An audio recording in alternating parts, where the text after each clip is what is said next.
really quick spin, and then once you're good and dizzy.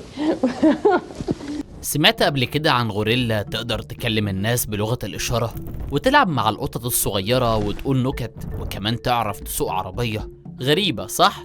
طب ايه رأيك لو قلتلك ان الغوريلا دي كمان كانت بتفكر في أسئلة وجودية معقدة زي معنى الحياة والموت، سابت رسالة مؤثرة للعالم قبل ما تموت؟ النهاردة هحكي لك القصة المدهشة لكوكو، الغوريلا اللي خلتنا نعيد تفكيرنا في الفرق ما بين ذكاء الإنسان والحيوان. في 4 يوليو عام 1971 عيد الاستقلال في الولايات المتحدة، اتولدت غوريلا صغيرة في حديقة سان فرانسيسكو اتسمت هانابيكو ومعناها طفل الألعاب النارية باللغة اليابانية. بعد كده اختصروا اسمها وبقت كوكو. وقتها محدش كان يتخيل ان الغوريلا الصغيرة دي هتغير يوم من الايام فهمنا عن اللي ممكن الحيوانات تعمله او توصله. ما كانتش طفولة كوكو سهلة، وهي لسه صغيرة كانت تعبت واضطروا يفصلوها عن امها علشان تتعالج، ولما رجعوها لامها اخيرا الام رفضتها ومرضيتش تقبلها. الغوريلا الصغيرة اتسابت لوحدها في قفص مع غوريلا تانية ما تعرفهاش ومش قريبة منها. في سنة 1972 طالبة من جامعة ستانفورد اسمها فرانسين براتسون والكل كان بيناديها بيني قررت تهتم بكوكو. بيني كانت شغالة على بحث الدكتوراه بتاعها على التواصل مع القردة العليا، وكانت عايزة تعلم كوكو لغة الإشارة. وقتها ما كانوش بيعتبروا الغوريلا كائن ذكي مقارنة بباقي القرود، وكان الناس كمان شايفين إنهم عدوانيين، وعلشان كده العلماء ما كانوش متحمسين يتعاملوا معاهم. بس تجربة بيني غيرت الفكرة دي خالص. بداية تدريب كوكو ما كانتش سهلة خالص. لما بني آدم بيتعلم لغة الإشارة مثلا، المدرس بيقدر يوجه إيدين الطالب ويحطهم في الوضعية الصح، لكن كوكو ما كانتش بتسمح لأي حد يلمسها. فكان لازم على بيني إنها توري كوكو الحركة وتشرح لها العلامة بنفسها مرة واثنين وثلاثة. لكن اللي حصل إن كوكو طلعت عندها قدرة غير عادية على التعلم. أول علامة فهمتها من بيني كانت تشرب، بتحط صباع واحد على شفايفها والباقي متنيين. ومع مرور الوقت اتكونت صداقة حقيقية ما بين العالمة والغوريلا. نقلوها من حديقة الحيوانات لمختبر في مقطورة خاصة على أرض الجامعة. الغوريلا كان ليها أوضة خاصة، لكن كان مسموح لها تروح في كل الأماكن حتى أوضة بيني نفسها. ومن باب الأمان كان في قفص جوه المقطورة، بس في الحقيقة ما كانوش محتاجينه خالص. لما كوكو بقت عندها 3 سنين كانت بتقدر تستخدم حوالي 200 كلمة بلغة الإشارة بكل ثقة. وما كانتش بس اتعلمت أسماء الحاجات، لا دي كمان بقت تقدر تعبر عن مشاعرها. يعني مثلا لما وروها صورة القرد تاني في الحمام وكوكو ما بتحبش تستحمى، عملت إشارة معناها بعيط هناك. ولما شافت حصان في بقه لجام عملت إشارة على طول معناها حصان زعلان. والحاجة اللي كانت مدهشة أكتر إن كوكو ما كانتش بس بتفهم وتستخدم لغة الإشارة، دي كمان كان عندها روح دعابة حقيقية. يعني في مرة كده سمت نفسها عصفور شاطر وقالت إنها بتعرف تطير، وبعدها اعترفت إن ده مش حقيقي، كانت بتهزر. في مرة تانية شدت شعر بيني وبعدين عملت إشارة اعتذار. ده بيوري إن كوكو كان عندها اللي العلماء بيسموه نظرية العقل، يعني كانت فاهمة إن الكائنات التانية عندها أفكارها ومشاعرها الخاصة ومش دايما زي مشاعرها هي. لو كوكو ما كانتش تعرف اسم حاجة كانت بتخترع الاسم من نفسها عن طريق إنها تدمج كلمات هي عارفاها. يعني مثلا الخاتم اللي كانت بيني لابساه كوكو سمته اسورة صباع. مش منطقي، ما هو فعلا الخاتم شبه الاسورة بس لإصبع. النوع ده من الإبداع اللغوي ظهر في مواقف تانية كمان. يعني لما شافت قناع لأول مرة سمته طاقية العين، ولما بصت في كوباية فاضية ما فيهاش مية عملت إشارة معناها اشرب لأ. القدرة دي على اختراع كلمات جديدة كانت دليل إن كوكو ما كانتش بس بتحفظ الإشارات، لكن كانت فعلا فهماها وبتعرف تستخدمها بإبداع علشان تعبر عن مفاهيم جديدة. في ناس بقى مشككة كانت بتقول إن الدكتورة باترسون كانت بس بتدرب كوكو زي السيرك، بس الحقيقة أثبتت العكس تماما. يعني لما كانت كوكو لوحدها كانت بتلعب بعرايسها وتعمل معاهم محادثات طويلة بلغة الإشارة، وحتى حاولت تستخدم الإشارة مع غوريلا تانية، ولما ما خدتش منها رد بدأت تتكلم مع حاجات مش حية. السلوك ده صعب يتفسر على إنه تدريب عادي، وحسب اختبارات الذكاء المختلفة اتقدر معدل الذكاء كوكو ما بين 70 و90 نقطة، وده أقل من معدل الذكاء الإنساني العادي. بس بالنسبة للحيوان الرقم ده مذهل. وكانت كوكو بتعرف ترسم زي طفل عنده 4 سنين، وكانت بترسم لعبها المفضلة والعالم اللي حواليها. كوكو كان عندها صاحب غوريلا ذكر اسمه مايكل، وكان هو كمان متعلم شوية كلمات بلغة الإشارة.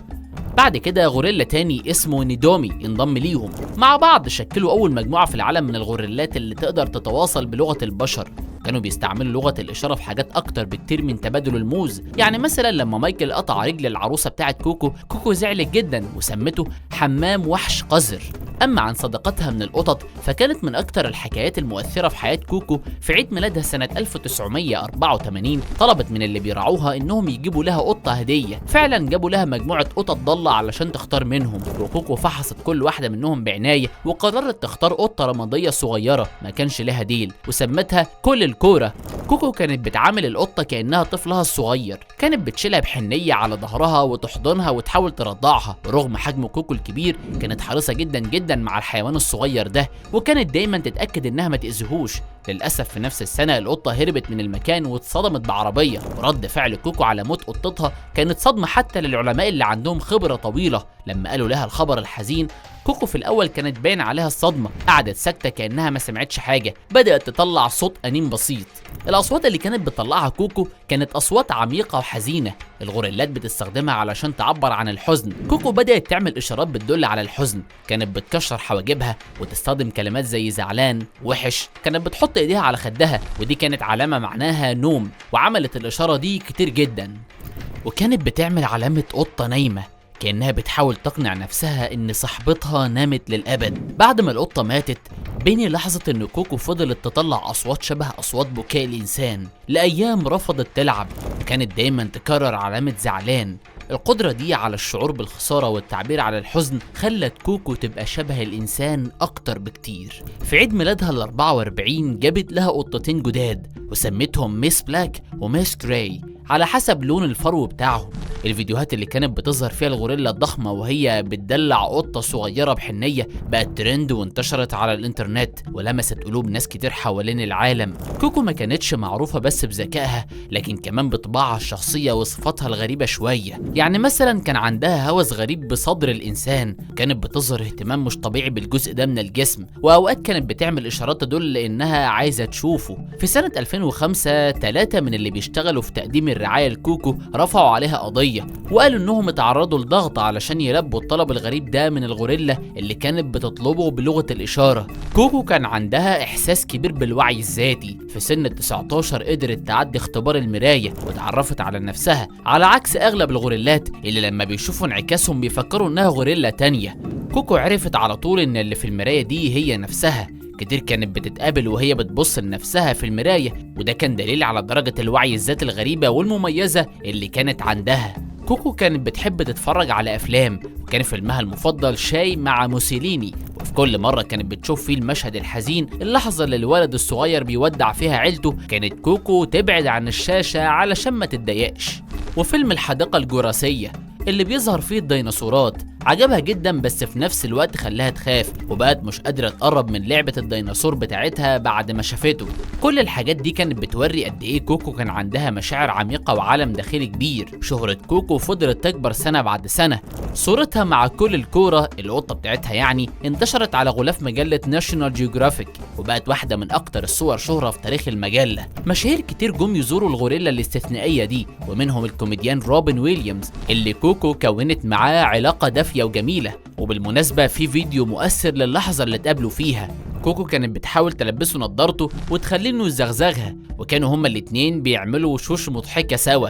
ولما روبن ويليامز مات بطريقة مأساوية سنة 2014، كوكو حزنت جدا بعد ما سمعت الخبر، وقعدت اليوم كله باين عليها الحزن، وكانت ماشية كأنها تايهة. كوكو ما كانتش بتتواصل بس بلغة الإشارة، دي كمان اتعلمت تستخدم جهاز كمبيوتر خاص فيه رموز، وكان الجهاز ده بيخليها تكتب الكلمات وبعدين الكمبيوتر ينطقها بصوت عالي. وكمان اتعلمت ترسم وتكتب رموز بسيطة، كانت تقدر تمسك قلم أو تختار حاجات من قائمة على ورق أو ترسم رسومات بسيطة.